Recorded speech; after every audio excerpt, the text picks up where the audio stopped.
Welcome everyone back to another episode of Happy Hoe Life. I am so turned on, lit up to be speaking to the one and only Irene Veronica, a dear friend of mine, also an incredible soul-led business mentor, feminine embodiment guide, and just all around amazing fucking woman.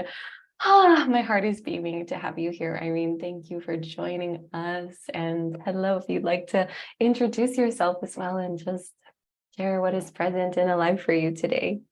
You know, that the moment right now when you introduced me, I'm looking at you and I just have this overwhelm of beautiful emotions. I'm looking at you introduce me and feel like you're looking into me while you're introducing me.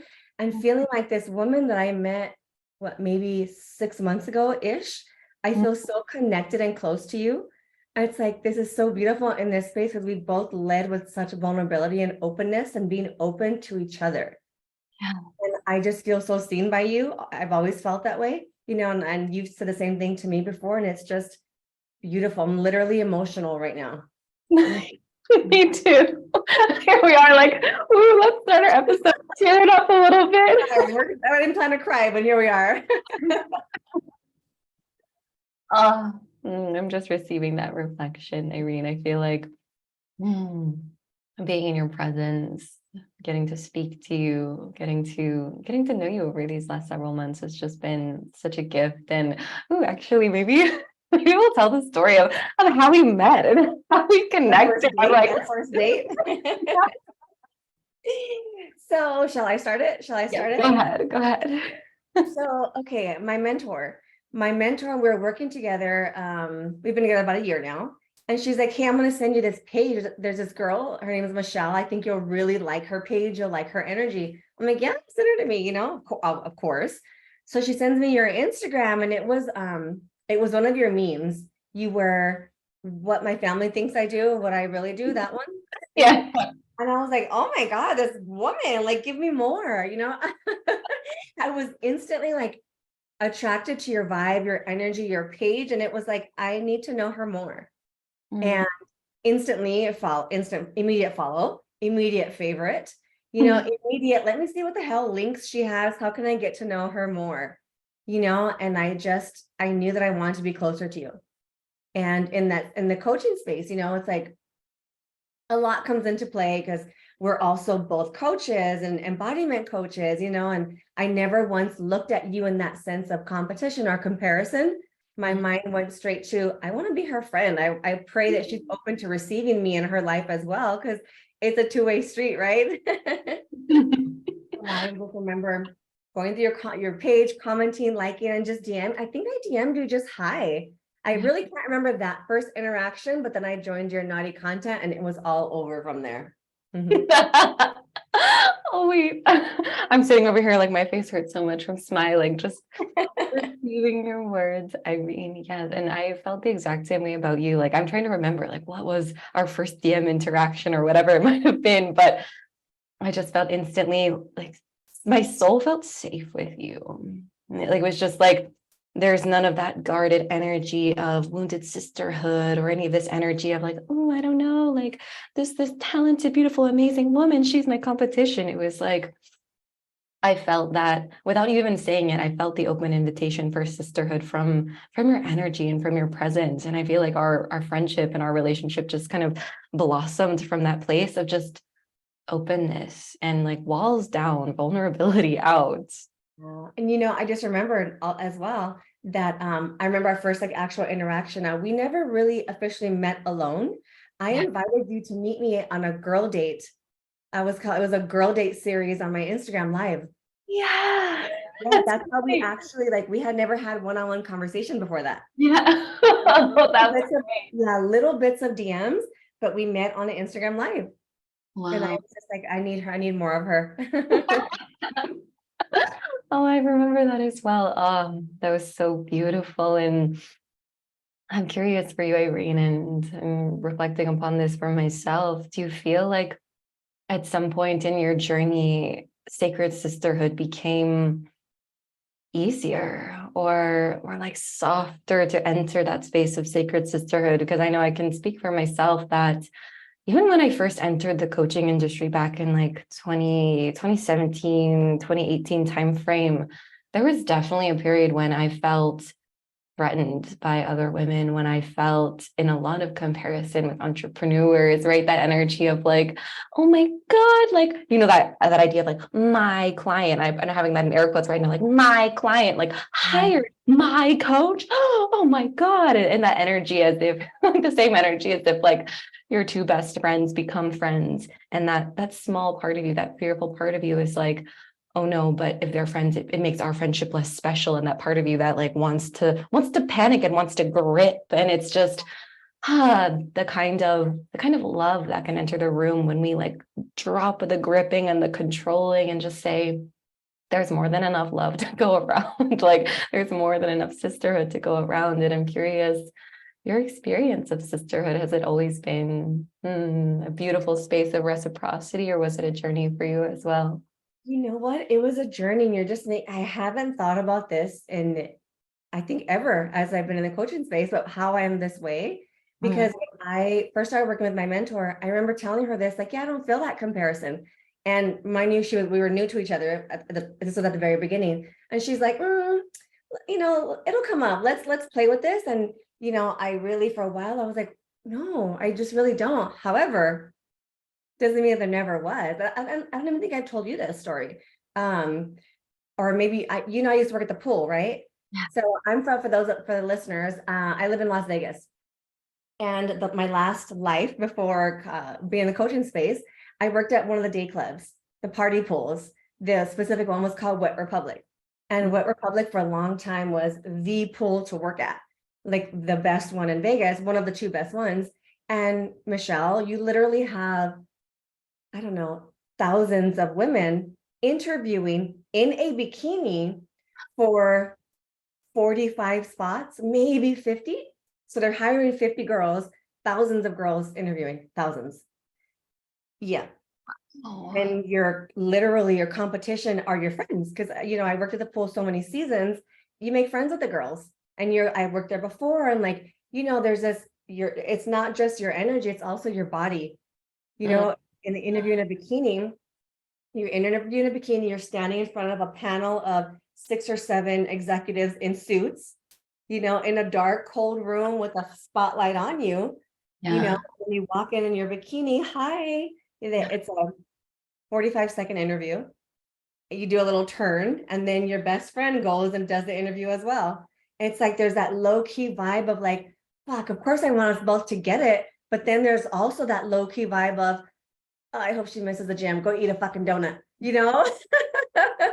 Yes, like naming those darker parts of ourselves that do arise at these moments sometimes, and honoring just the intensity of that interview process, and the way in which it like really sets you up for comparison, like looking around the room, observing other women's bodies, observing how they hold themselves in their confidence, and that whole idea of another woman being beautiful takes away from our beauty. And we're so conditioned to see each other as competition versus seeing each other as safe spaces to be seen and be held. I feel like the kind of friendship that can happen between women when the vulnerability is there, when just the honesty is there, even the honesty of, hey, I got really activated by your success, or hey, like, you are so beautiful and it makes me feel a little bit insecure. Even just like naming those darker thoughts that are in the room, I feel like clears any of that lingering shame that we might have for feeling that way. Because I know I've definitely had sisterhood wounding come up in mastermind spaces and in just the coaching world and entrepreneurship in general. But when we remember that each and every one of us has like such special, unique, beautiful, magical gifts that live within us that couldn't possibly be replicated, I just feel that it allows us to be able to see each other in our highest. And like, even just sitting here looking at you, I'm like, all I want to do is like lift you up. And I feel that same. Lift each other up. Yeah. I think what you just said there is where the beauty of the comparison shadow, or that wanting to be validated, comes up, or the issue is when we fight it. It's bringing it to light and noticing, yeah, you know what, that's there. and not making it wrong. It's okay that it's there. We're human. And when it's there, like, you know what? I see you. Now, what about that thing is activating me? Okay, the success. Okay, I desire that success. That's okay for me to desire that success. Now, what's my relationship to that success? Am I doing the work and being, taking radical responsibility for yourself? And am I doing the work to be in a position of that success? And that's where the activation comes in from. It's not the person, it's a reflection of sometimes what needs to be done in you, right? Yes. I'm like, I'm really well, amen, happy day. Yes, all of it.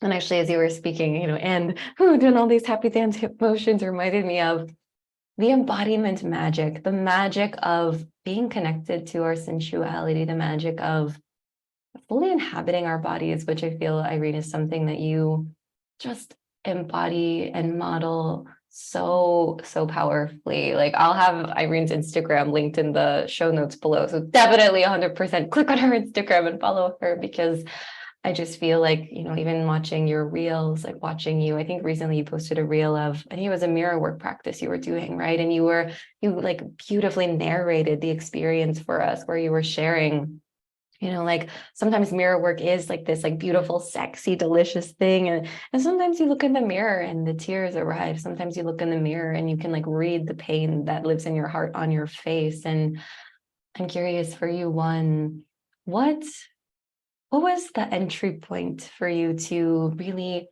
step into your body and feel comfortable in your sensuality and be able to express that? Like, I don't know that I fully know your journey around sensual expression and feminine embodiment, but again, it's something that like, you live and breathe it with such grace and such power. Thank you for seeing me in that. And I even got just emotional remembering that moment. All of my shares, especially that one, it's in the moment, making that, I think it was like a 20-second reel. That was 27 minutes of video that I put into like 20 seconds, And my journey was definitely not easy. I had Bell's palsy in I don't even know the date, let's say like 15 years ago. Yeah. And Bell's palsy is when half of your face goes paralyzed. And at the time I was in college, I was a communications major. I was doing commercials on TV and marketing. And I was in my mid-20s. I'm like, my career is over. Like, I can't do this. I was so self-conscious. And so that's one side of it. And the other side of it was intimacy. When you're dating somebody and you get to know a man, even friends, we're looking at each other in the eyes right now. Even through the room. I couldn't make eye contact with anybody. I had half a droopy face. So anytime someone would look at me, I would look away. And when it came to relationships and men, I used my body to connect because I couldn't connect intimately. I was quick to have sex. I was quick to be the one like, oh, it's got to be the best sex ever, but not from a healthy space. I got to push the limits, do things I don't want to do to keep them here, because that's how I'm going to keep the person, by using my body, by being the naughtiest thing, by being this, right? And it came to a point where I say this with love and respect for my past self, and there's with no disrespect, but like a hoe phase, but not from a healthy space. It was, I want that guy to be my friend. I want him to like me, and it was a very dark place. Yeah. And one day I had a very traumatic friend that passed away. And in that journey of him passing away, I went into massive depression. So in that depression, it was that on top of everything else that came up, my disconnection from my body. I had no idea who I was. So I ran, and thank you, baby Jesus, that my addictions were not drugs, alcohol, or sex. My addictions were travel. My addictions were learning different modalities of yoga, healing stuff. Yeah, I lived in Thailand for a year during that time. And I started doing these different healing journeys and really, really falling in love with myself. But it took me completely taking myself to another country and going to a place where nobody knew me. Nobody knew. And again, I say this with love, but nobody knew that my face was that way. It wasn't always that way. Like they didn't know it, because I still have some residual to this day, I'm trying to find another way to explain it because I don't like saying residual damage, but it is, it's nerve damage, but I don't like saying that, you know? So I don't have full control of the left side of my face still. That has been such a journey of the beginning was learning how to pose myself, learning how this and that. And now it just is, you know, and it was really falling in love with myself all over again, getting to know myself all over again in a different level. And at the same time, you believe in energy as well. It's no surprise that it's the left side of my face, the feminine side receiving. And all my life, you know, from childhood, I've had problems receiving. Today, it's actually I'm a lot better at it. You know, I joyfully receive in everything when it comes to sex and receiving and finances and receiving love and joy. I receive openly now, but it was such a journey. And it just came from really, I don't say this lightly, truly, truly losing myself and hitting rock bottom in that sense to know, like, there's more to life. I want to love life. When I saw my friend die at 32 years old, I was like, I found him. And it was just, I don't want that. I'm gonna fucking feel life. And that's my tagline that I always say is lust for life. I'm going to lust for life so much because I'm going to live extra hard for him and for myself. Because I was in that dark phase for about, my goodness, 6 years. And I feel like and there's no loss of time. Everything happens for a reason, you know, as long as you make the most of it. But I do feel like, in a sense, 6 years were just muted of my life, stopped, you know, when it came to like even the way I invested or did not invest, the way I spent money, the way I did everything just stopped. So then after that, when I felt like I came back home, I came back to my heart and I loved every single part of me, it was starting all over again. Meaning, like when I came back from Thailand, getting to know myself, which I did very well, falling in love with myself again, and then reintegrating myself into my circle. My mom needed to know me all over again. My family needed to know me in my happy space because I was dark, my best friends. And it's just, yeah, my journey has definitely not been a cruise control straight line. Wow. Irene, I feel like I'm chills, tears. Like, I'm just so deeply moved by these parts of your story that I hadn't gotten to see you in yet. And it's such a gift to see you in these pieces of your story and in the ways in which you own your darkness and the ways in which you aren't afraid to share. Like, yeah, it took like hitting a fucking rock bottom. It took, and I heard you when you said it. It's like, people are like, oh, I lost myself. And it's like, no, like there's a level of losing yourself that can be so dark and so heavy, but to have walked forward from that place and led yourself back and really back home to yourself is just so beautiful. And as you were speaking too, I resonated so much with your story, which I feel like the more and more I learn more about your story, the more and more I'm like, our souls are on the same fucking frequency. It's no wonder. Even as you were talking about your palsy and that, you know, the struggle of like looking people in the eye, because you're like, oh, don't look at me. I had a very similar experience, but with my autoimmune disease and with eczema and like DH rash. There was like a period of like a year when my entire face was just like covered in eczema and like weeping, like blister. It was like, so like I even like looking in the mirror to myself, like I was terrified of myself. I was like, I am a monster. This is horrible. And I remember even like going to the grocery store and like making eye contact with like the sales clerk. The cashier was like too much. And I would just like have my head down anywhere that I went. And yeah, like that experience of feeling like I want to not be seen at all costs. And I will do whatever it takes. And in your case, right, it's like that disconnection from our bodies, right? That part of us, it's like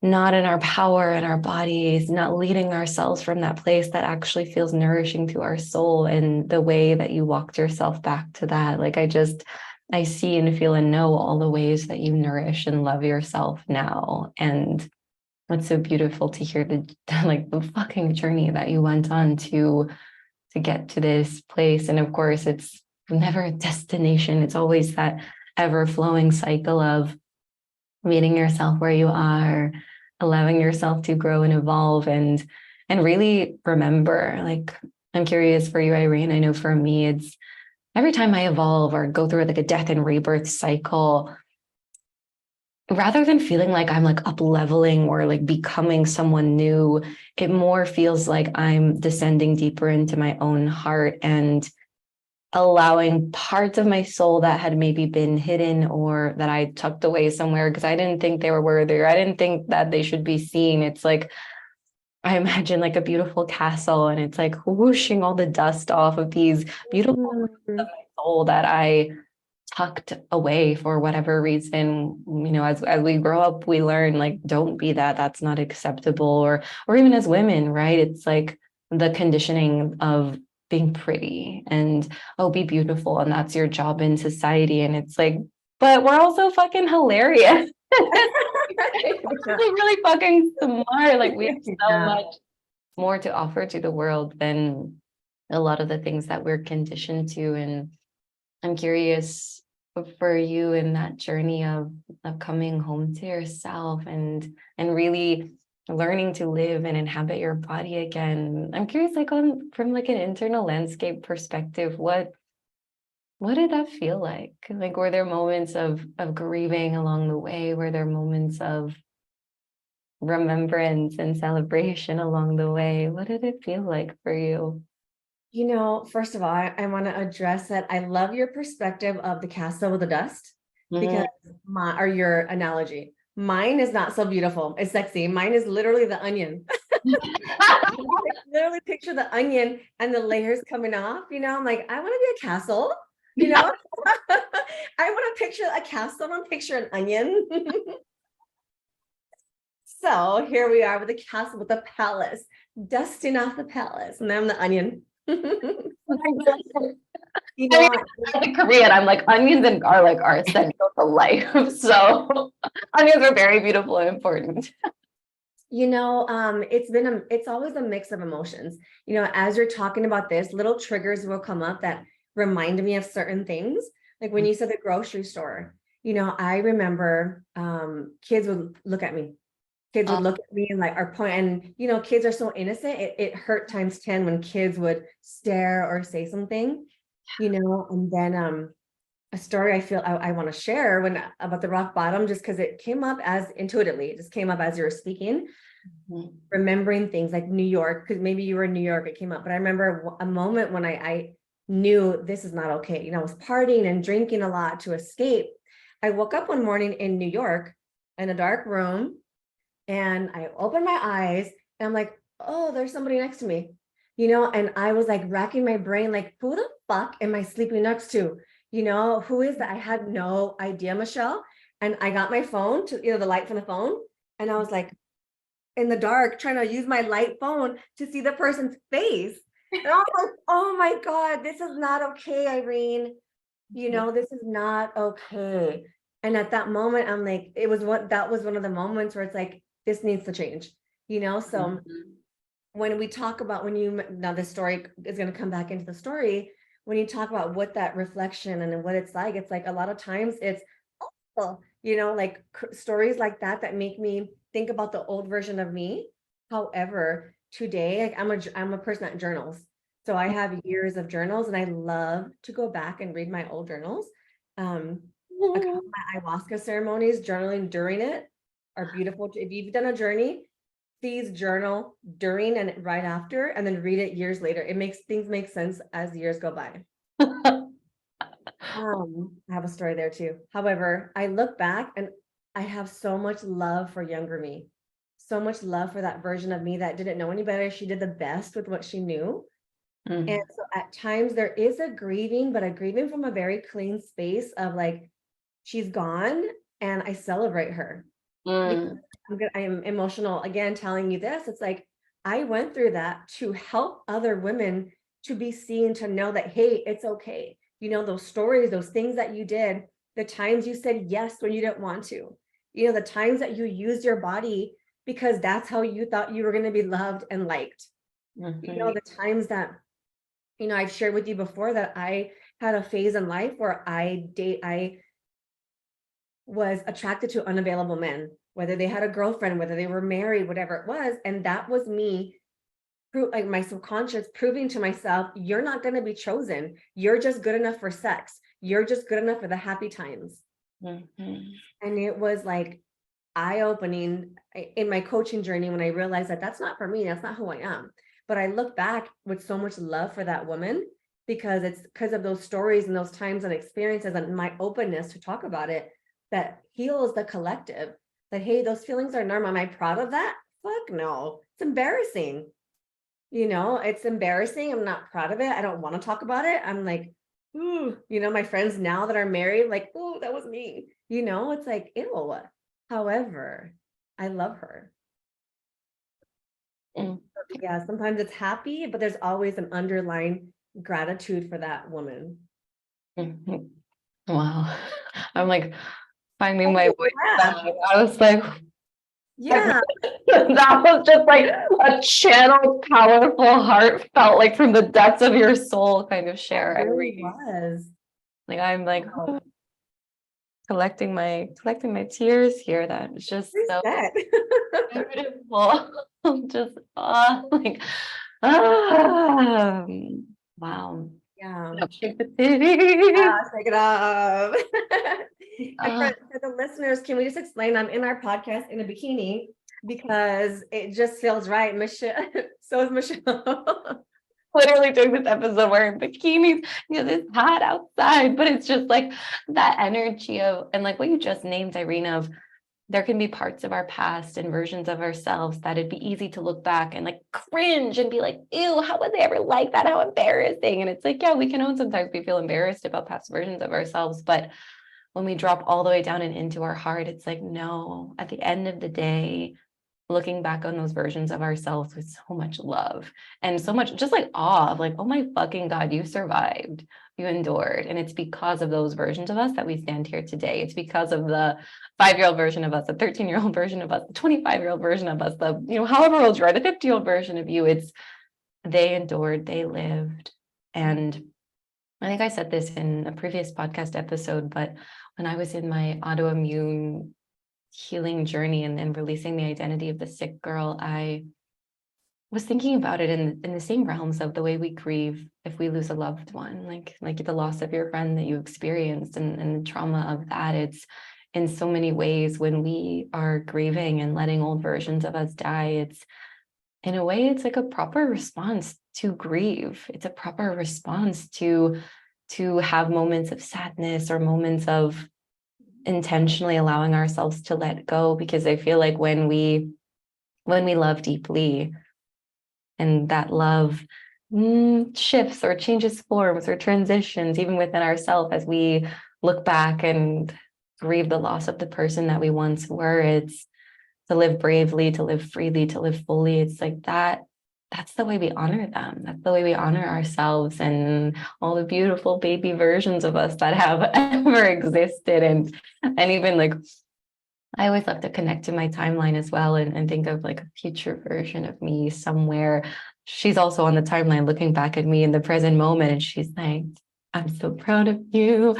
Dancing for you, dancing in honor of you. Yeah, exactly. And I just, the way that you shared, Irene, just so openly and honestly, I feel that's one of, as you said, like one of your really deep soul gifts as well, is being a person who's willing to go first and being a person who is willing to lead themselves powerfully behind the scenes. Because obviously, like, as all of you will find out, if you don't already know Irene and you go to follow her Instagram, it's, you lead with such power and grace, and your energy is so it just like leaps off the screen. Like your radiance is just so full of life and color. And to get to hear the journey that you've been on to land in this place where you can speak with such grace and confidence and also look back on your evolutions with such love, it just speaks so deeply to the person that you are, Irene. And I'm just I'm like just taking a moment to like soak you in, you just magical, brilliant goddess queen, just like just basking in your energy. Mm.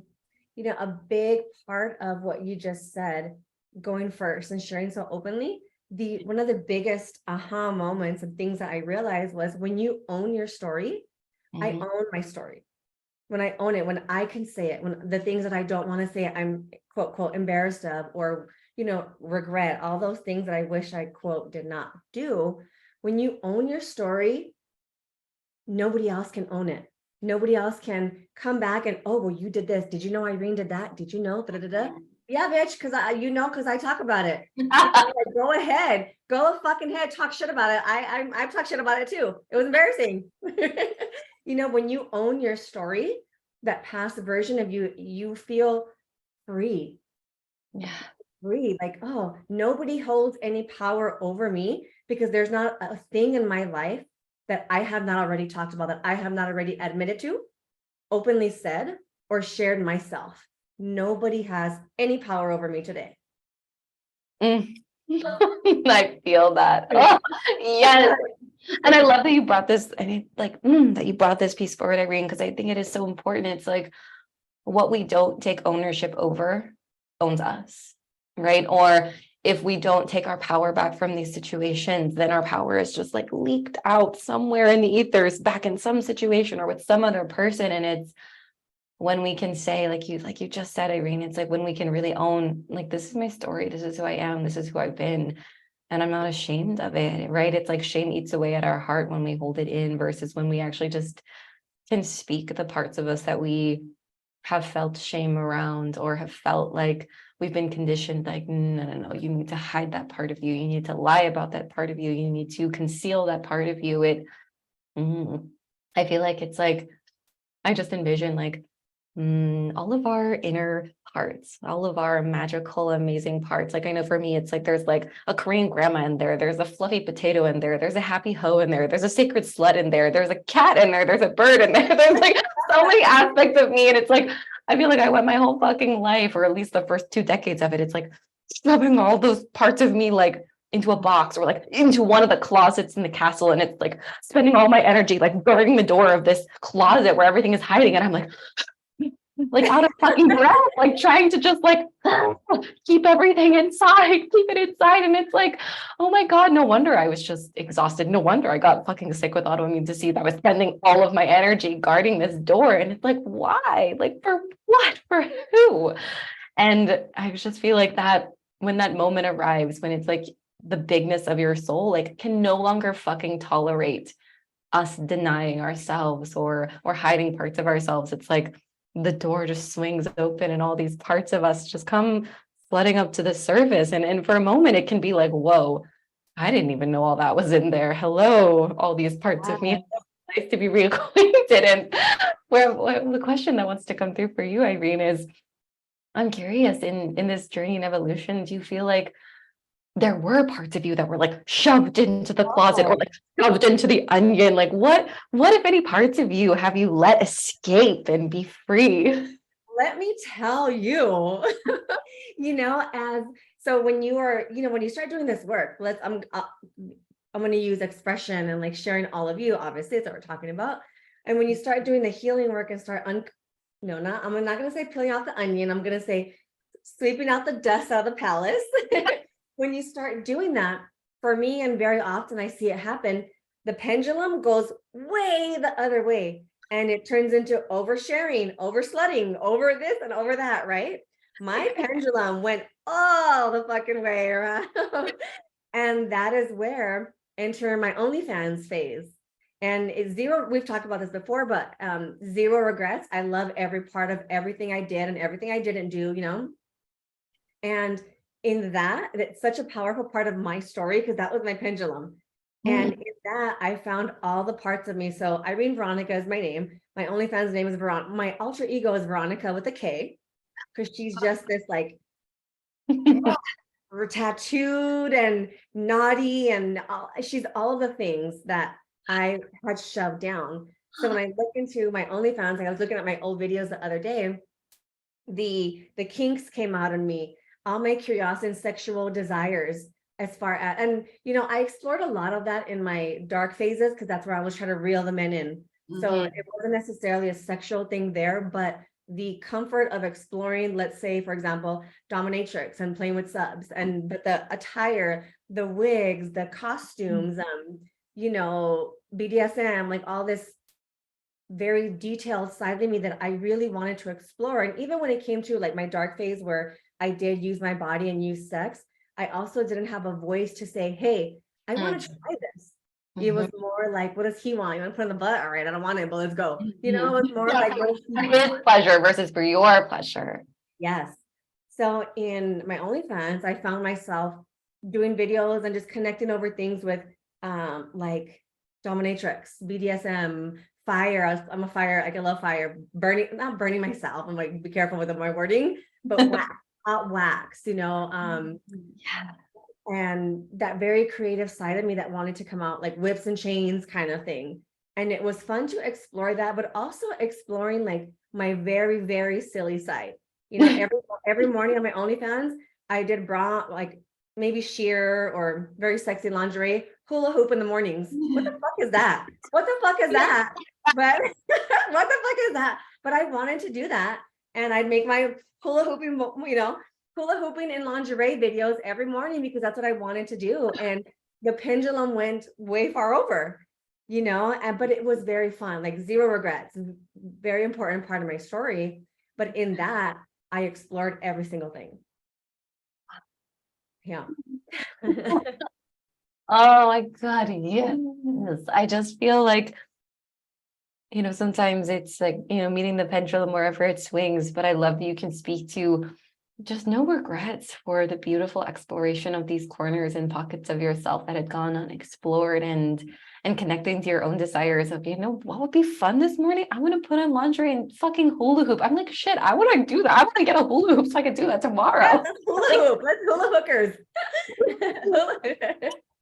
Oh my God, I was screaming. Yes, it's like, I feel like so often we label that as like, oh, that's weird. That's like too silly. And it's like, well, have you tried it? It sounds like a lot of fucking fun to me. And I think as well, even just in you naming that, I love that it also brings up this dialogue around, as women, like we can be sexy and silly. We can be like dark and just like filled with overwhelming light. I know for me as a woman, it's like sometimes like shove ourselves into all these little boxes of like, oh, well, if you're going to be sexy, well, then just be sexy. Don't add silly into it. And it's like, why can't those two parts of you merge? Why can't those two parts of you blend and play together? And it's the permission that you gave yourself to explore and to meet these parts of yourself. It's just so beautiful to witness and to hear about that chapter of your life, Irene. Like, oh, so good. And I think as well, what was I gonna say? It like floated away, but it'll come back. Something about the embodiment piece. Oh yeah, it's like so often I feel that, I know for me in my own like sexual expression and that sensual embodiment, for so many women, it's growing up, it's for somebody else. It's like, okay, I need to put on this performance for somebody else's sake, for somebody else's pleasure, for somebody else's comfort, for somebody else's happiness, versus being able to wake up in the morning and put on your lingerie and just hula hoop because it brings you joy, or like dress up and wear wigs and like play with whips and chains and all these things, not because it's like, oh, it's for them, it's for him, it's for their pleasure. It's like, this is just me exploring me. And I feel that there's something so potent and beautiful about that. And I've definitely found, even in my exploration of my sunroom, which for those who don't know, it's a bit of a cross between OnlyFans and Instagram, but even just being on that platform and having a space to talk about and share stories, I just feel it's so healing to allow ourselves these spaces to explore. And I'm curious for you, as it is called the Happy Hoe Life Podcast, Irene, I'd love to hear like, what's coming through is, what are your favorite ways to connect to your inner happy hoe? Or even, I'm curious, I'll take one step back actually, like, is there like a definition within your own heart of how you would describe your inner happy hoe or sacred slut or whatever phrase resonates? Is there any way that you would describe that part of you? And then the second piece to that question is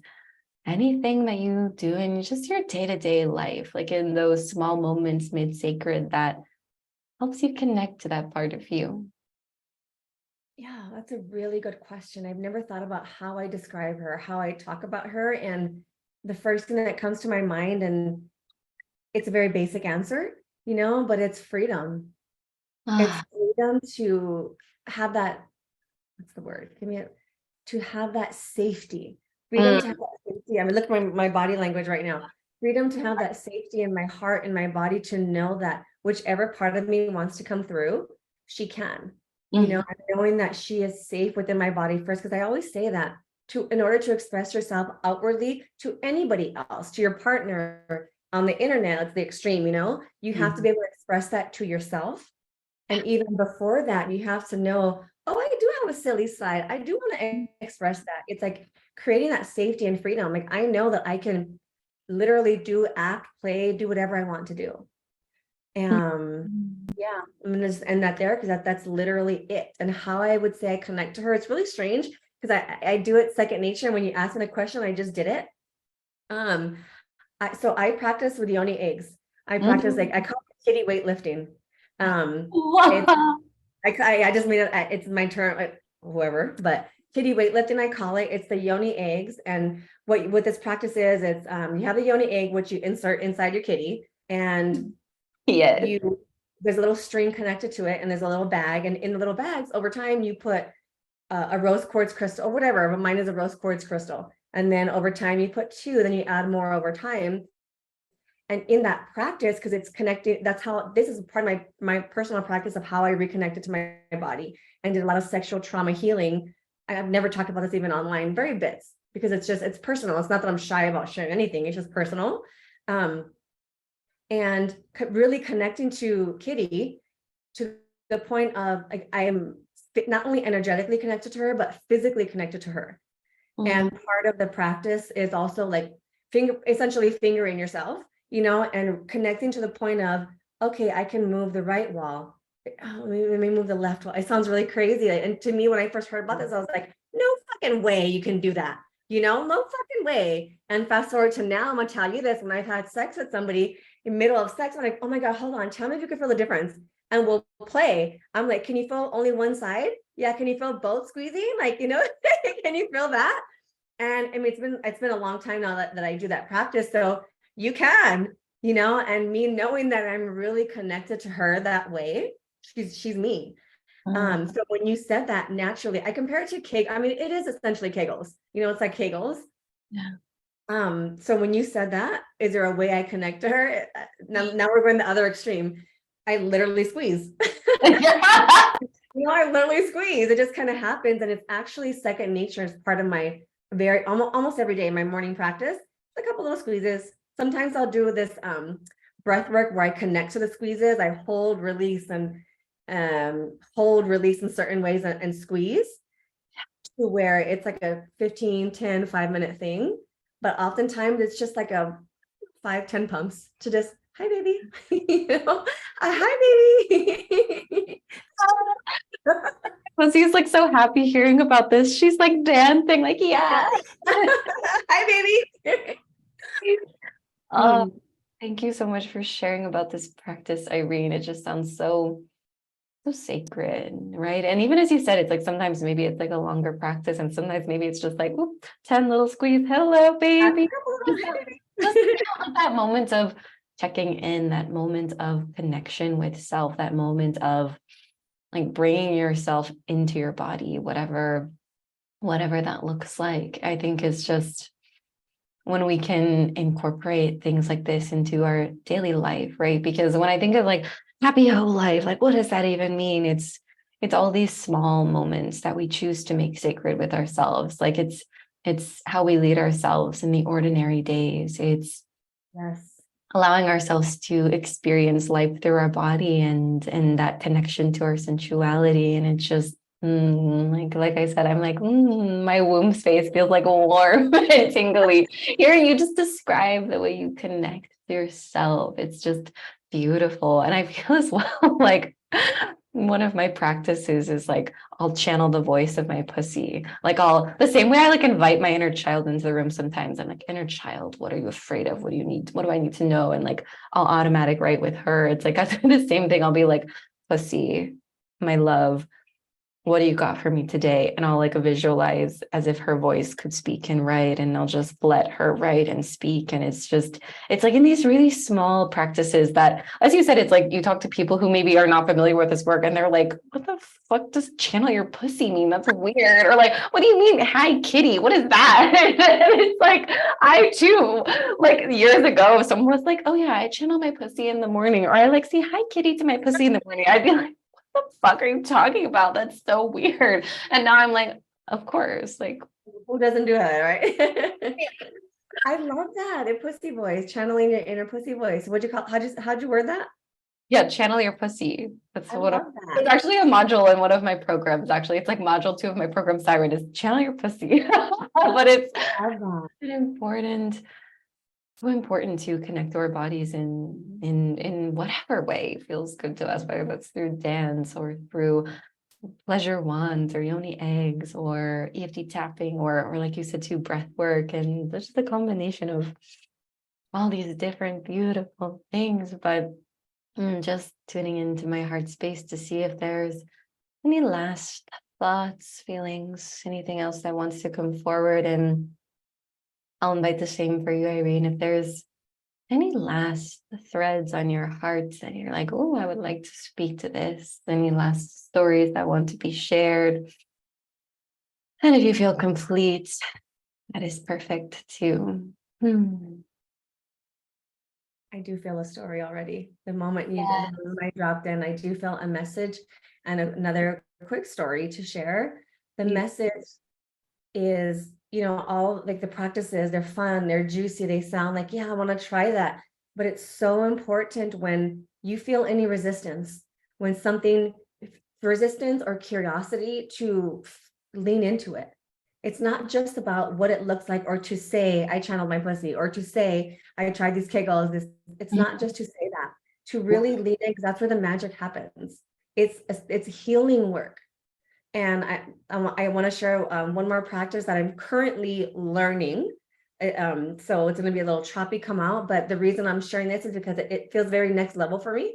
And I think it's a very powerful healing tool and funny of how it came up, but it's exploring. And the purpose is, for me, is sexual trauma healing and pleasure. It's like part of it because it's fun and feels good too, but it's very interesting. And I think you'll find, maybe you've explored it, but it's exploring cervix orgasm for healing. And this wand that I bought, it's a glass wand, but it's aggressive looking. It's like 14 inches long, I think, or 14 inches long, maybe, like, and it looks like a W, maybe. There's like balls on one side. It was my first glass wand. It's glass. One side of it's quite pointy. And I literally got the box, and it's from Self Cervix. I got the box and I opened it, and no joke, like a movie, whoop, I closed it back again. I was like, ho, that motherfucker's scary. I don't know about that. So it sat in the box for about a month, but I left it out. And I'd walk by my dresser like, oh, motherfucker, no, I know. So then one morning, I'm like, you know what? I'm going to get him out of the box and leave him out so I can get used to seeing him. Like, okay. So now he was out for about another month on my dresser. See him every day. Hey, buddy. No. No. And then, one day, and I had watched her masterclass and course on it, but I was not ready. Mm-hmm. And one afternoon, I'm like, you know what? Today's the day. It was a microdosing day. And I'm like, this is the day. And it's a very gentle practice, and it's very gentle. And the pointy part is because you're getting to the cervix.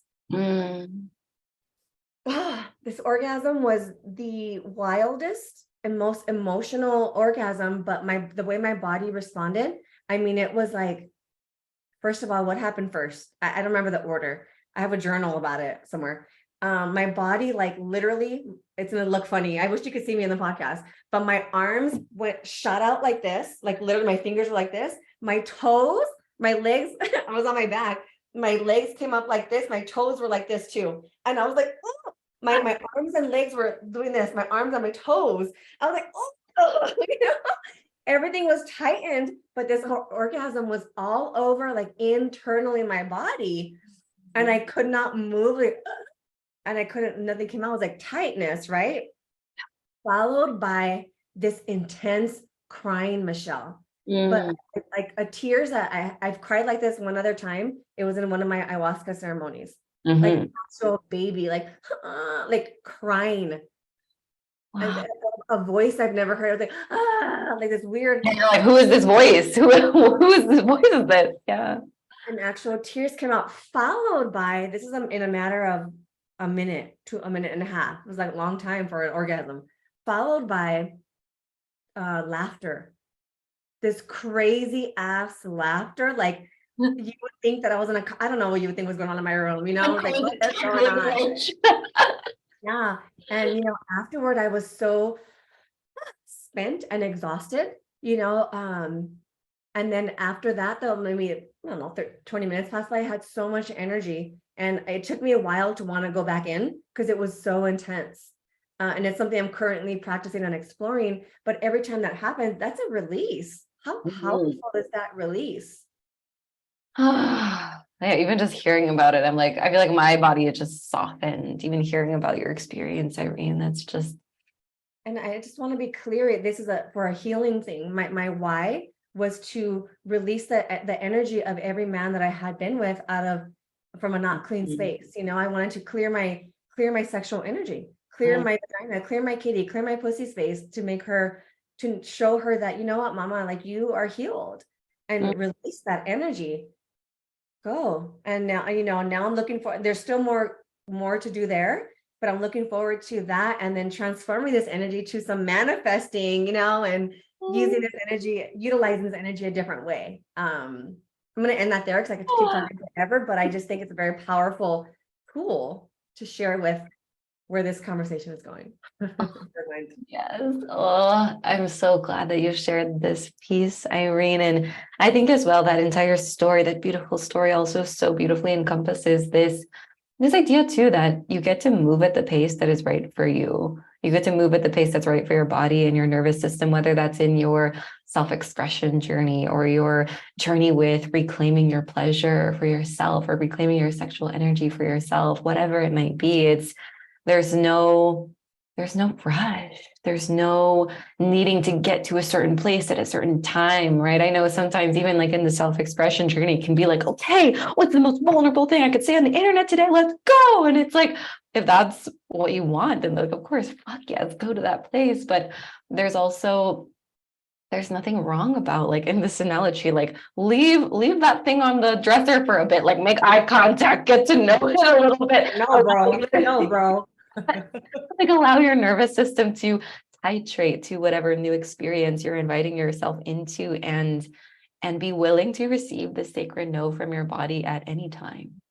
And I just feel like so often it's like we're so celebrated for saying yes for whatever it might be. It's like, yes, you took a risk on yourself, you went to that place, woo. But it's also remembering that there's just an equal powerful celebration in the sacred no, or the sacred I don't know, I'm not ready, I need more time. And just a reminder I'm reminding myself of this as well, that it's just our own timelines are perfect and beautiful, and to honor ourselves. And I feel like in that story, Irene, like what I heard just again and again was like, wow, what a beautiful way to fucking honor yourself. Like in every step of the way, in the yes to order this beautiful tool, in the yes to like be patient and have it be this like long, spacious, drawn out thing, but also in the experience of like having that release and that orgasm, and gifting yourself permission to like savor it and like sit there with. I know for me, like orgasms used to be like, get in there, get out of there. And it's like